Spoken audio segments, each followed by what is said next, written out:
Bonjour les pédiatres. Donc là, on m'a demandé de vous présenter un exposé sur la toux chronique chez l'enfant et quelles recommandations. Alors, comme vous savez, la toux est un motif fréquent de consultation pédiatrique. Dans une enquête ancienne menée par Bisgard en 2007, qui a inclus 7251 familles ayant des enfants âgés de 1 à 5 ans, on a constaté que 85% consultaient pour asthme, y compris la toux.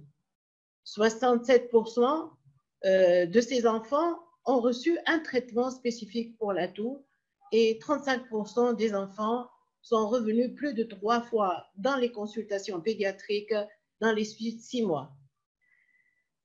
Pour la toux, les causes sont très larges, très fréquentes. Alors, comment faire pour qu'on puisse retrouver une cause précise et mettre un traitement adéquat? Le problème, c'est qu'on est confronté à des parents qui souvent sont très inquiets, ils sont soumis à une subjectivité très importante, ils craignent que cette toux va abîmer les poumons de leurs enfants.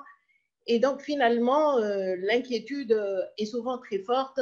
Et quand ils n'ont pas de satisfaction, souvent, ils vont errer de médecin à médecin.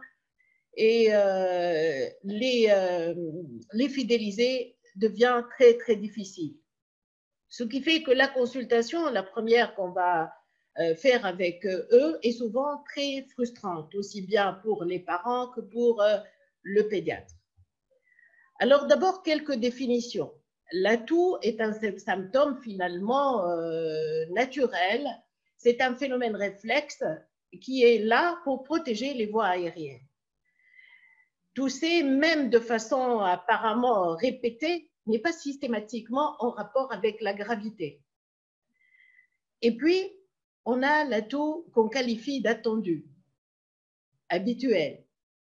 Je mettrai entre guillemets normale, parce que est-ce qu'il y a une toux normale? Mais cette toux-là, attendue, correspond généralement à une toux qu'on voit après une infection des voies aériennes, supérieures ou inférieures.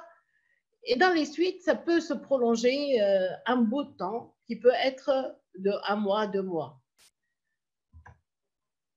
Maintenant, quand est-ce qu'on parle de chronicité? La toux chronique chez l'enfant, généralement, se situe en durée entre 3 et 12 semaines. Pour les Américains, elle dure plus de 4 semaines. Et pour les Britanniques, plus de 8 semaines. En fait, ces variations sont en rapport avec ce que je vous disais tout à l'heure, à savoir la toux soi-disant normale, la toux attendue, habituelle, qu'on voit après un épisode infectieux. Il y a, pour les Anglais, une forme intermédiaire qui pourrait se concevoir entre aiguë et chronique et qui serait une toux aiguë prolongée entre 3 et 8 semaines. Quel qu'en soit, le fait que cette toux dure dans le temps entre 3 et 12 semaines fait qu'il y a certainement une inquiétude parentale. Alors, quelles sont les facettes justement de la toux? Il y a la toux réflexe qui est là pour défendre les voies aériennes, qui est somme toute physiologique. Il y a la toux symptôme qui est révélatrice de maladies respiratoires aiguës ou chroniques. Et la toux qu'on peut nommer toux maladie où la toux est chronique et n'est pas rapportée facilement à une cause, avec un examen clinique qui pourrait être normal et une radiographie du thorax qui est normale. Donc, concernant la fréquence de ces différentes facettes de la toux attendue normale, entre guillemets, elle est la plus fréquente. Elle est généralement secondaire soit aux infections, soit post-infectieuses, soit à certains germes, soit elle est due en rapport avec une hyperactivité bronchique. La toux spécifique elle est la moins fréquente, celle qui révèle des maladies respiratoires qui peuvent être chroniques, pulmonaires. Et puis, elle a l'atout, entre les deux, l'atout non spécifique qu'on ne peut pas attribuer à une cause. Et elle vient en fréquence entre les deux. Alors, un mot sur la physiopathologie.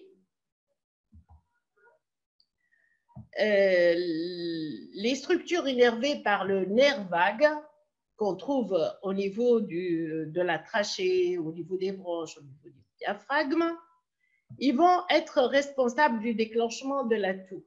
Les facteurs déclenchants peuvent être spécifiques, non spécifiques, ça peut être des irritants, de la chaleur, etc., avec une commande qui est centrale au niveau du tronc cérébral et du cortex cérébral.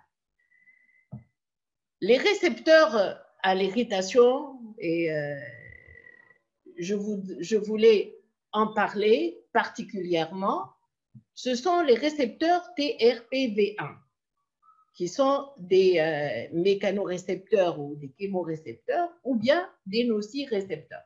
Ils sont situés au niveau de la trachée et des bronches, et ils sont déclenchés par divers stimuli qui peuvent être thermiques, chimiques, etc.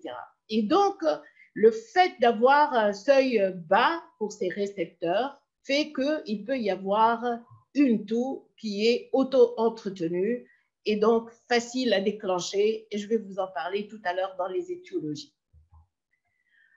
Le premier la première visite qu'on peut avoir avec un patient, un petit enfant qui a une toux, elle est de toute importance. Et l'interrogatoire prend la place prépondérante. Donc, je vais m'attarder un peu sur cette plaque parce que pour moi, elle est la clé de pratiquement tout l'exposé. Il faut savoir préciser l'âge de l'enfant, quand la toux a-t-elle débuté, est-ce qu'elle est apparue après une infection, est-ce qu'il y a un contagion familial, est-ce qu'il y a quelqu'un qui tousse dans la famille, il faut penser à la tuberculose, à la coqueluche, ou est-ce que cette toux est apparue de façon très brutale, comme cela pourrait se voir avec les corps étrangers trachéobronchiques? Quelles sont ses caractéristiques? Est-ce qu'elle est sèche ou grasse? Et pour nous, c'est important de faire préciser cette notion-là parce que les étiologies sont absolument là pour se voir. Est-ce qu'elle est spasmodique? Est-ce qu'elle est rauque? Est-ce qu'elle est émétisante? Survient-elle la nuit et le jour, ou bien est-ce qu'elle n'apparaît pas du tout la nuit? Est-elle isolée ou associée à d'autres signes tels que le sifflement, les fausses routes, la dyspnée d'effort? Est-ce qu'elle retentit sur la croissance de l'enfant et sa qualité de vie? Y a-t-il des facteurs qui déclenchent, tels que la saison froide, par exemple, le primo-décubitus, l'effort, l'alimentation? Quelles sont les modalités de cette toux? Est-ce qu'elle va en s'aggravant? Est-ce qu'elle est toujours présente et stable? Est-ce qu'il y a des intervalles libres? Est-ce qu'elle répond à certains médicaments, tels que les bêta-2 courte durée d'action, tels que les corticoïdes, tels que les antibiotiques? Ça peut nous orienter vers une étiologie. Y a-t-il des antécédents dans la famille d'atopie, également personnelle? Est-ce qu'il y a une atopie personnelle, telle qu'une allergie alimentaire? Est-ce qu'il y a de l'eczéma? Et est-ce qu'il y a des maladies respiratoires connues dans la famille? Puis, il faut aussi s'enquérir de l'environnement. Est-ce que cet enfant est exposé au tabac? Est-ce qu'il fréquente la crèche? Et est-ce que son logement est salubre ou pas? L'examen clinique vient par la suite pour nous orienter et pour rassurer ou pas selon les cas. Donc, on va voir l'aspect général de l'enfant, son poids, sa taille. Et puis, bien sûr, l'examen doit être complet, mais par ailleurs, on doit s'attarder particulièrement sur l'auscultation pour voir est-ce qu'il y a des sibilants, des crépitants, et est-ce que c'est des sibilants crépitants unilatéraux ou bilatéraux. Est-ce qu'il y a un souffle cardiaque? C'est un moment important d'examen. Et puis la sphère ORL, en voyant est-ce que cet enfant a tendance à ronfler, à respirer la bouche ouverte. Et donc souvent, on est amené à voir tout de suite s'il y a une pathologie ORL ou pas chez cet enfant. Les signes qui vont nous alerter particulièrement, s'il y a un encombrement bronchique, s'il fait des infections répétées, qu'elles soient pulmonaires avec un foyer pulmonaire ou ORL avec des otites récidivantes. Les épisodes de fausse route alimentaire avec ou pas malaise, cyanose, le wheezing et le stridor permanent, sans intervalle libre, une dyspnée aux 2 temps, un souffle cardiaque ou une limitation de l'activité et un retentissement sur la qualité de vie. Quand on a une cassure de la courbe, surtout de la taille, mais également du poids, on doit s'inquiéter. Bien sûr, si on a l'hypocratisme digital, une déformation thoracique. La radio du thorax est un moment important de l'examen. Elle fait partie même de l'examen clinique. Elle doit être faite, si possible, en inspiration-expiration. Et si elle révèle des anomalies, telles qu'un piégeage de l'air, comme on voit à droite, ça peut révéler un corps étranger trachéobronchique, ou si on ne voit pas le bouton aortique, on doit penser qu'il s'agit peut-être de compression par un arc aortique. De même que si on voit que le parenchyme pulmonaire est complètement pathologique avec des dilatations de branches probables, on doit penser aux maladies pulmonaires chroniques telles que la mucoviscidose, la dyskinésie ciliaire primitive ou le déficit immunitaire. Alors finalement, la démarche diagnostique, comment on va la mener? Dans 9 cas sur 10, la clinique est rassurante, la radio du thorax est normale et souvent on a une orientation, une idée. Et on va faire un traitement, on mettra en route un traitement d'épreuve qui va nous amener le plus souvent vers la satisfaction et la guérison.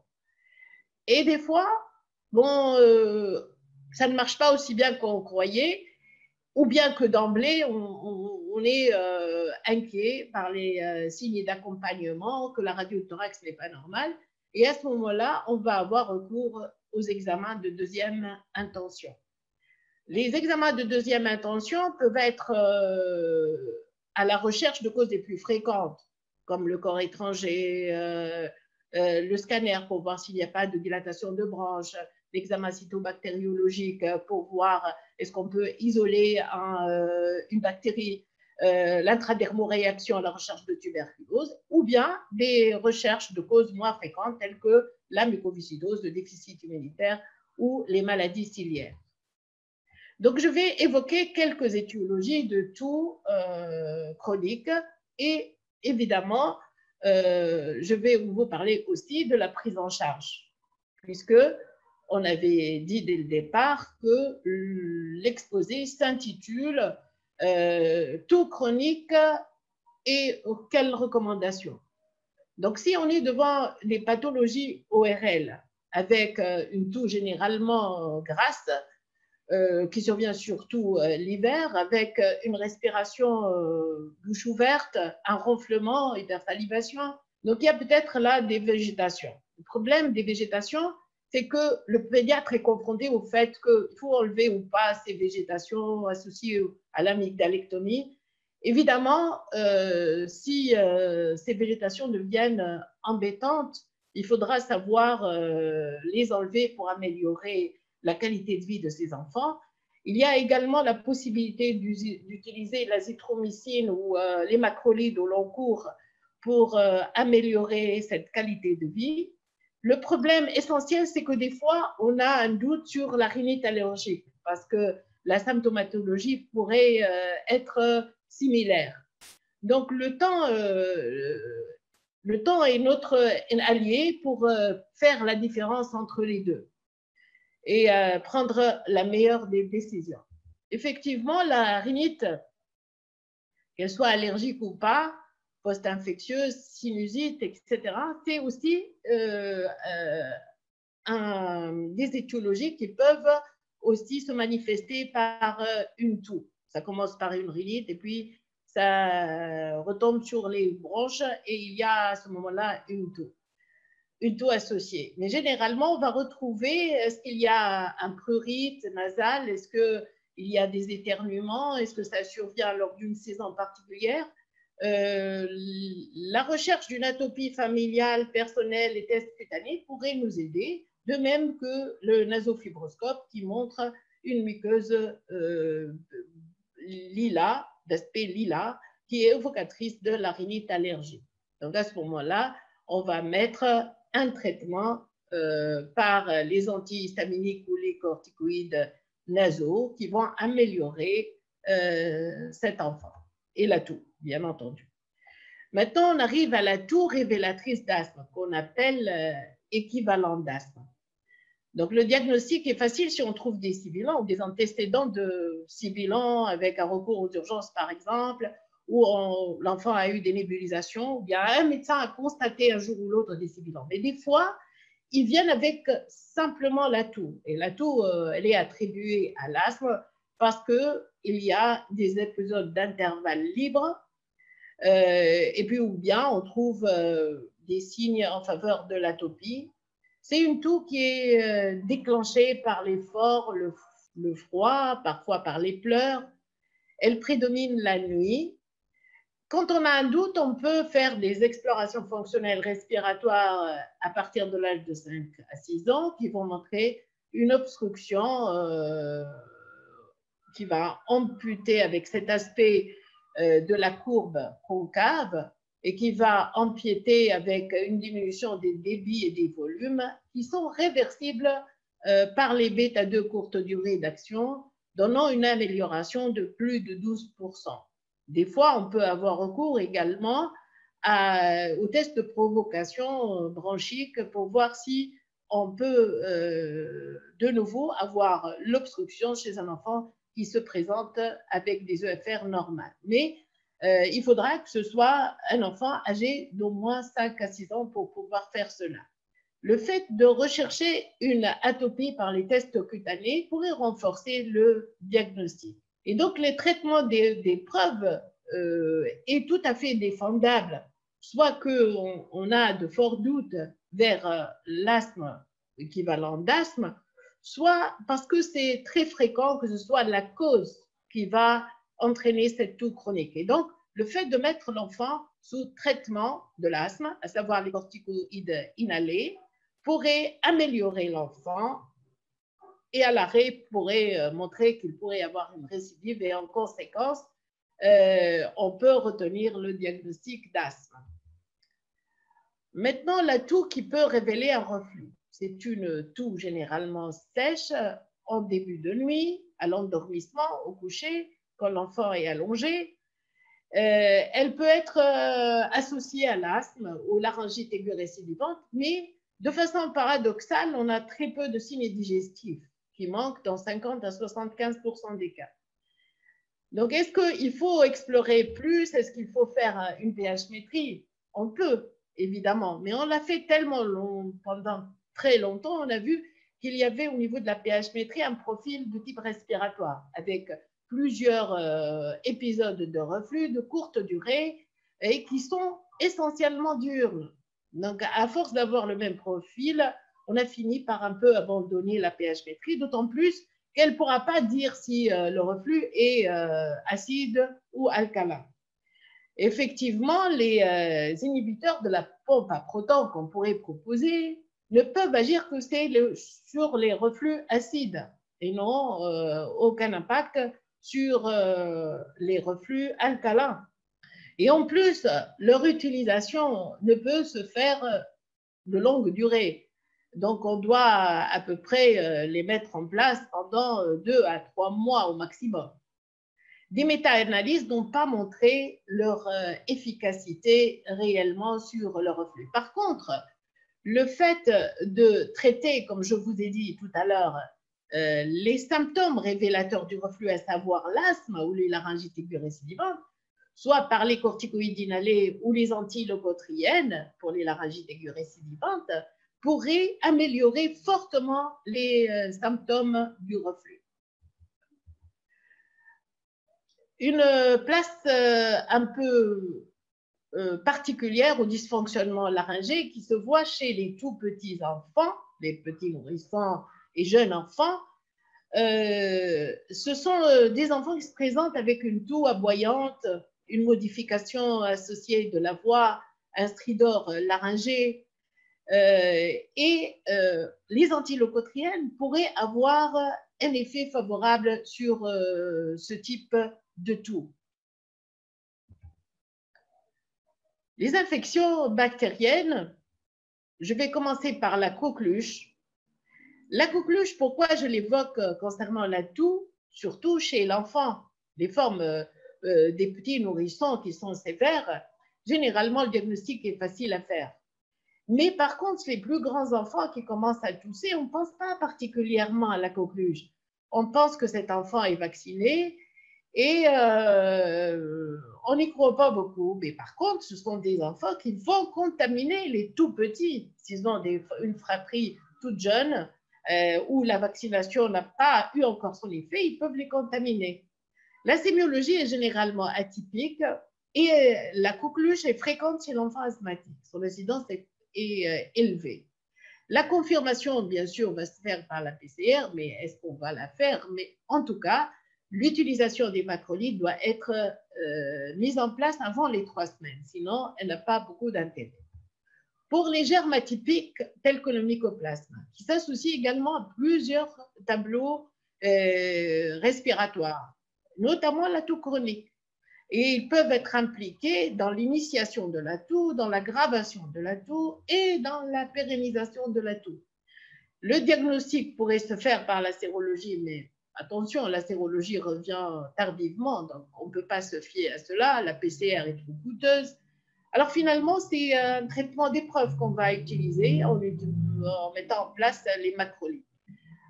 Mais même si on ne met pas un traitement par les macrolides, parce qu'on a vu qu'il peut y avoir des résistances concernant ces macrolides-là, et que de toute façon, l'évolution pourrait être favorable spontanément. Le mycoplasme ressemble beaucoup au virus. Et donc, l'évolution pourrait être favorable spontanément, en attendant un peu. Je vais vous parler également de quelque chose de bien particulier, à savoir les troubles respiratoires somatotropes, qui sont situés dans le croisement entre organique, fonctionnel, psychologique, qui touchent particulièrement l'adolescent. Et tous, je suis persuadée que vous avez pu avoir des consultations concernant ces motifs-là. C'est la petite toux d'habitude. C'est un enfant qui fait ça de façon répétée, toujours stéréotypée, de la même manière. Il y a aussi les soupirs profonds,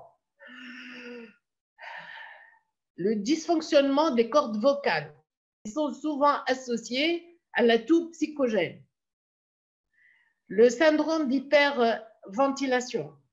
Toutes ces entités ont des particularités communes, c'est qu'elles sont, comme je vous l'ai dit tout à l'heure, stéréotypées, elles sont les mêmes pour un même patient, qui dérange la famille, l'école, la maîtresse, mais pas du tout l'enfant. Elle diminue, voire disparaît ce sommeil, et elle résiste à toutes les thérapeutiques. Généralement, on se dit, c'est un diagnostic d'élimination. Par contre, si on dit cela, on doit éliminer toutes les autres causes. Ce n'est pas satisfaisant, parce qu'on va perdre beaucoup d'énergie et beaucoup d'efforts pour finalement quelque chose qu'on peut prendre très rapidement en charge, parce qu'il faudra verbaliser le diagnostic. Dire à l'enfant, voilà, c'est probablement un problème psychologique que tu peux avoir. Il faut le dire. Et ça nous aide énormément à ce que l'enfant guérisse. Et il faut le rassurer, rassurer la famille surtout, mais ne pas minimiser et leur proposer également un soutien psychologique. Les bronchites bactériennes persistantes maintenant. Je voudrais absolument en parler, bien que cette pathologie est bien plus connue dans la littérature anglo-saxonne que dans la littérature francophone.